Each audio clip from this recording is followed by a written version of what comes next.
নমস্কার সবাইকে। আজকে মাঘ মাসের 28 তারিখ বুধবার। তো আজকে মূলত আমাদের সেই মূল জমিতে আসলাম। আর দেখতে পাচ্ছ মূলর কিন্তু জায়গায় জায়গায় হয়েছে আর জায়গায় জায়গায় কিন্তু হয়নি। আর এখন কিন্তু মূল গাছটা অনেকটা বড় হয়ে গেছে। প্রায় সপ্তাহখানিক আগে কিন্তু আমরা এটাই জলসেচ দিয়েছিলাম। জলসেচ দেওয়ার পরে অ্যামোনিয়া এবং ইউরিয়া কিন্তু দিয়েছিলাম। দেখতে পাচ্ছ মূলও কিন্তু পড়ছে, এখন একটু বোঝা যাচ্ছে যে মূলও কিন্তু পড়ছে। এই দেখতে পাচ্ছ, এই যে মূলো। যাই হোক, মানে খুব ফাঁকা ফাঁকা, মানে ফাঁকা ফাঁকা বলতে কি, এইসব জায়গাগুলো যদি একটা করে গাছ বেরোতো একদিকে ভালো হতো। এই ভাটিটার দিকে কিন্তু নেই, কিন্তু ওই সামনের ভাটিটার দিকে প্রায় প্রায় জায়গা গাছ আছে। আবার ওই দিকটা আবার সুন্দর বেরিয়েছে, কিন্তু এই সাইডটা জানি না কী কারণে বীজ মোটামুটি সব দিকেই ঠিকমতো দিয়েছিলাম কিন্তু বেরোয়নি। যাই হোক, একটা যদি খুঁড়ে তোমাদের একটু দেখাই, আমার না খুব এরকম এই খুঁড়তে এইসব করতে না খুব ভাল লাগে। এই দেখো, দেখতে পাচ্ছ এই যে কিন্তু মূল্য কিন্তু রেডি হচ্ছে, দেখো। তো যাই হোক,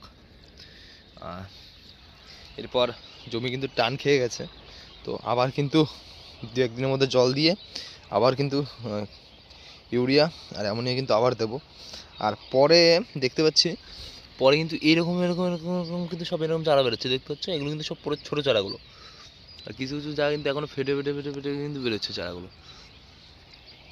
যাই হোক, প্রথম দিকে বেরোয়নি। আর মোটামুটি এখনও প্রায় 16-17 দিন মতো লাগবে রেডি হতে। আর এই সাইডে যদি তোমাদের একটু দেখাই, মূলত আমাদের ফুলের জমিটা।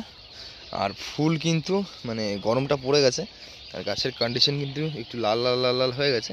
তো গাছে কিন্তু পর্যাপ্ত পরিমাণে কড়ি আছে, আর দেখতে পাচ্ছ এই যে গাছটা একটু লাল লাল হয়ে গেছে, গরমের ভাবটা পড়ে গেছে সেই কারণে, যেহেতু এটা শীতের গাছ। আর ফুলের কিন্তু এখনও কিন্তু গাছ ভর্তি কিন্তু ফুল, দেখো তোমাদের দেখাই, গাছ ভর্তি কিন্তু ফুল। আর মোটামুটি কিন্তু এটা প্রায় 25 থেকে 30 মতো কিন্তু বেচাই হয়ে গেছে। মানে আমাদের এখানে এখন 200 টাকা করে কুড়ি, মানে মালা কুড়ি 200 টাকা করে, প্রতিদিন 200 টাকা। আজকে দিয়ে আসলাম 250 টাকা। এই সাইডটা আগের দিন মানে কালকে তুলেছিলাম। যাই হোক, মানে ওই সাইডটা ওই 4-5-7টা লাইন তুলেছিলাম, আর এদিকে কিন্তু তোলা বাকি। ওই যে দেখতে পাচ্ছি মাথার দিকে কিন্তু ফুল আছে। তো যাই হোক, বেচেছি মানে প্রতিদিন মিনিমাম 20 দিন বেচলাম। এবার 20 দিন যদি 2000 টাকা করে যদি ধরা হয়, তাহলে 20 দুগুনি 40 হয়ে যায়। তো ওই আমার আইডিয়াতে ওরকম 25-25,000 টাকা মতো মনে হয়েছে। যাই হোক, প্রতিদিন 10 কুড়ি করে ফুল নিয়ে যেতাম। এই দেখতে পাচ্ছ। আর ফুলে কিন্তু নতুন একটা সমস্যা দেখতে পাচ্ছ, এই যে এই দেখতে পাচ্ছ, এই তলার ফুলগুলো কিন্তু দাগ দাগ লেগে গেছে। এই দেখো, এই তলার ফুলগুলো এরকম নাড়িতে এরকম দেখো ফেলানো রয়েছে, এই যে সব দাগ দাগ দাগ দাগ হয়ে গেছে। যাই হোক, এইটার হচ্ছে মেন কারণ। এই দেখতে পাচ্ছ, তাহলে একটু বাইরে গিয়ে দেখাই তোমাদের ভালো মতো।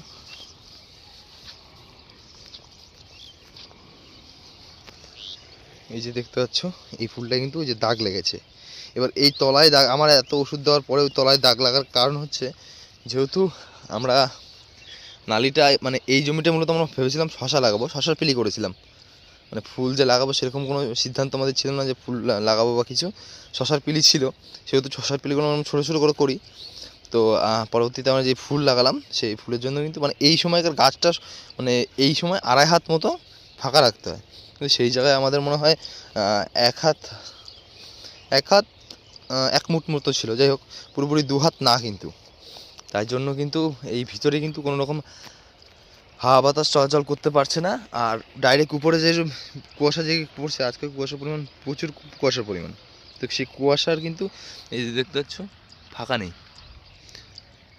যাই হোক, এই কুয়াশা কিন্তু মানে উপরের ফুলগুলো শুকিয়ে গেলে নিচের ফুলগুলো কিন্তু শুকাচ্ছে না, সেই ক্ষেত্রে কিন্তু দাগ লাগছে।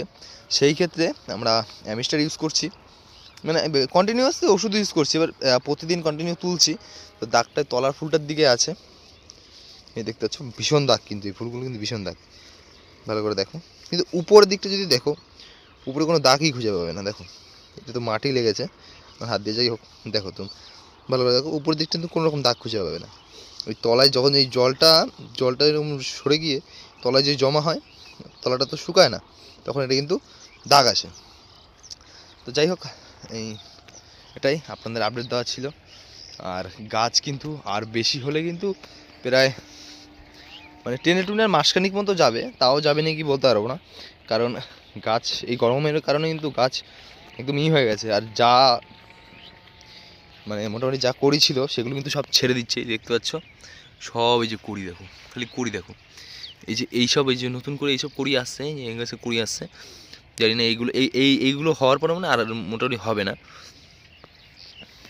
আর গাছটা চারাটা খুব সুন্দর ছিল। যাই হোক, এর ভিতরে আমার তুলসী চারাও কিন্তু ছিল, যে একেবারে গাছটা পুরো ভালো এরকম কিন্তু কোনো কথা না, তুলসী চারাও ছিল। এই দেখো তুলসীর ফুলগুলো দেখতে পাচ্ছ, এইগুলো হচ্ছে মূলত যারা হচ্ছে ঝুড়ো বেচে তাদের কোনো সমস্যা হয় না, কিন্তু আমরা যারা মালা করে বেচি আমাদের কিন্তু এইগুলো নিয়ে প্রচুর সমস্যা হয়। আর এই যে নালির মানে ওই সামনের দিকটা পুরো আটকে আটকে গেছে। ওই যে যদি একটু জুম করে দেখাই, যেহেতু গাছে প্রচুর পরিমাণে ফুল, আর এখন কিন্তু 8টা বেজে গেছে, তারপরেও কিন্তু কুয়াশার চাপটা দেখো। এই ওয়েদারে আরও গাছগুলো বেশি খারাপ হয়ে যায়। তো এই যে এখন রোদটা গেলেই কিন্তু আমরা ওষুধ দেবো। আর এই পাশটা মূলো তোমাদের যদি একটু দেখাই, এই দেখো এই পাশটায় ঘন ঘন হয়ে গেছে। যাই হোক, জানি না কত কি বেচবো। এই সময়টা বাজারটা ভালো থাকে, আমরা ওই সময় শশা নিয়ে যাই, প্রতি বছর দেখি যে নিয়ে আসে 2-1 জন করে এরকম মূলো নিয়ে আসে। আর এই যে এইখানেও কিন্তু নতুন নতুন চারা দেখতে পাচ্ছ, মানে এগুলো সব পরে উঠেছে। এই যে এই সেটটা সুন্দর বেরিয়েছে, যদি পুরো দিকটা এরকম বেরোতো। যাই হোক, ফেলে রাখার থেকে মানে এইটা হচ্ছে মূলটা তোলার পরেই কিন্তু আমরা ফুল লাগাবো। আর আমাদের কিন্তু ওই মাঠে শুটির জমি পরিষ্কার করছি, মানে মূলত ওই শুটির জমির গাছগুলো যারা নেবে তারা নিয়ে যাচ্ছে। তো আমাদের ওলটা লাগাতে হবে, আর ওই মাঠেও কিন্তু চাষ দিয়ে কিন্তু ফুলে পিলিটা করবো। তো সেটাও বিস্তারিত তোমাদের দেখাবো। তো চলো, দেখা হবে নতুন কোনো ভিডিওতে। ততক্ষণের জন্য ভালো থাকবেন, সুস্থ থাকবেন।